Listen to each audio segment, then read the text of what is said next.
Here's how I went from severe knee pain just from doing things like assisted squats, going up and down the stairs, to being able to play and perform with zero physical limitations. I could do anything I wanted without fear, hesitation, very minimal, if any, discomfort, playing full tournaments and feeling great the next day, feeling as good day 3 as I felt day 1. The biggest key is I didn't avoid. I put my knees in positions that had bothered them, deep flexion while loading the quads, but I did it in a safe, controlled way. So as you can see, I started with assistance. This is actually when my knees were feeling about the worst, but I did it in a way that my body could feel safe while exposing the knees to these previously challenging positions. And I gradually progressed some of that intensity.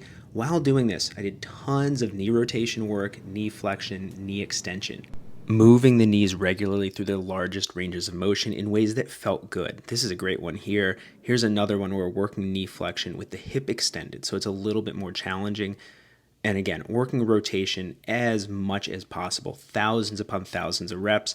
Then we added isometrics. And I did this gradually building up the intensity. Here's a more intense version. So knee rotation isometrics, knee flexion isometrics, and then gradually getting into deeper levels. Flexion here, we're getting even more intense with deep flexion and harder isometrics. And I did this many different times, adjusting some of the positioning depending on the day, depending on how my knees were feeling, and just to get a little different stimulus.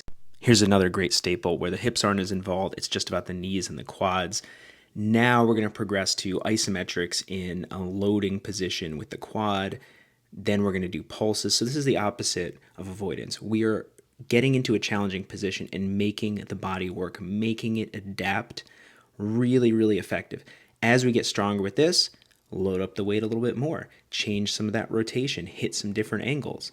Then I'm building even more strength on top of this healthy, resilient foundation I've created just to drive more adaptation and really strengthen the knees and all the tissues around it. You can see I'm doing this in really deep ranges of motion. Then we're adding some power on top of that. So that foundation of strength and resilience, adding power, adding quick movement, which is going to apply more to sport and get the tissues and knees ready for fast speeds, which is really, really important. Just strength isn't enough. We got to prepare for fast.